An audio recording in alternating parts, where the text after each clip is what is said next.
నమస్తే, welcome to four sides TV. Russia అధ్యక్షుడు Vladimir Putin ఎవరి మాట వినరు. ఆయన చెప్పింది ఎవరైనా వినాల్సిందే. అది అమెరికా అధ్యక్షుడైనా సరే. ఐ డోంట్ కేర్ అంటున్నారు. పుతిన్ ముందు అందరూ ఒకటే.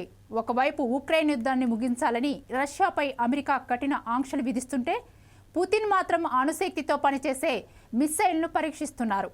అటు అమెరికాకు ఇటు నాటో దేశాలకు వార్నింగ్ బెల్స్ పంపిస్తున్నారు. ఇకపోతే రష్యా మరో సంచలనం సృష్టించిందని చెప్పాలి. అణుశక్తితో నడిచే క్రూయిజ్ మిసైల్ బుర్వేస్నిక్ ను విజయవంతంగా పరీక్షించింది. దీన్ని ప్రపంచంలోనే అత్యంత ప్రాణాంతకమైన, అత్యంత అజేయమైన ఆయుధ వ్యవస్థగా అభివర్ణించారు రష్యా అధ్యక్షుడు పుతిన్. రష్యా ఇప్పుడు ఈ ఆయుధాన్ని తమ సైన్యంలో మోహరించే దిశగా ముందుకు సాగుతుందని తెలిపారు. రష్యాకు చెందిన బురేవెస్నిక్ క్రూయిజ్ క్షిపణి ప్రత్యేకమైనది. ఇది అణ్వాయుధాలతో నడిచే మిస్సైల్. 14,000 కిలోమీటర్ల వరకు లక్ష్యాలను ఛేదించగలదు. ఈ నెల 21న ఈ క్షిపణి పరీక్ష జరిగింది. ఈ మిస్సైల్ దాదాపు 14,000 కిలోమీటర్లు ప్రయాణించి దాదాపు 15 గంటల పాటు గాల్లో ప్రయాణించిందని తెలిపారు. ఈ క్షిపణికి దాదాపు అపరిమితమైన పరిధి ఉందని, దాని ప్రయాణ మార్గాన్ని అంచనా వేయటం అసాధ్యమన్నారు. భవిష్యత్తులో వచ్చే ఏ క్షిపణి రక్షణ వ్యవస్థనైనా ఇది ఈజీగా ఛేదిస్తుందని పుతిన్ వెల్లడించారు.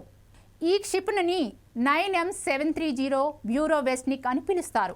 దీనిని నాటో దేశాలు SSC-X9 స్కైఫాల్ అని పిలుస్తారు. ఎలాంటి రక్షణ కవచాన్నైనా ఛేదిస్తుంది. ప్రపంచంలో ఎవరి దగ్గర బురేవెస్నిక్ లాంటి ఆయుధం లేదన్నారు పుతిన్. ఈ ప్రాజెక్టు ప్రారంభమైనప్పటి నుంచి రష్యన్ నిపుణులు కూడా దీనిని నిర్మించడం సాధ్యమేనా అని సందేహించారని, కానీ ఇప్పుడు దాని క్లిష్టమైన పరీక్షలు విజయవంతమయ్యాయని ఆయన పేర్కొన్నారు. రష్యా తొలిసారిగా ఈ క్షిపణిని 2018లో ప్రస్తావించింది. 2001లో అమెరికా క్షిపణి రక్షణ కవచ కార్యక్రమాన్ని ప్రారంభించి 1972 నాటి యాంటీ బాలిస్టిక్ క్షిపణి ఒప్పందం నుండి వైదొలిగినందుకు ప్రతిస్పందనగా ఈ ఆయుధాన్ని అభివృద్ధి చేసినట్లు పుతిన్ తెలిపారు. ఉక్రెయిన్ యుద్ధాన్ని ముగించాలని అమెరికా అధ్యక్షుడు డొనాల్డ్ ట్రంప్ రష్యాపై ఒత్తిడి పెంచుతున్న సమయంలో ఈ పరీక్ష జరగటం ప్రాధాన్యం సంతరించుకుంది. పుతిన్ చర్య రష్యా శక్తివంతమైన ప్రపంచ అణుశక్తిగా కొనసాగుతుందనే సందేశంగా పశ్చిమ దేశాలకు బలమైన సంకేతంగా పంపుతున్నారని అంతర్జాతీయ నిపుణులు భావిస్తున్నారు. రష్యా ఇటీవల తన వ్యూహాత్మక అణుదళాల ప్రధాన విన్యాసాలను కూడా నిర్వహించింది.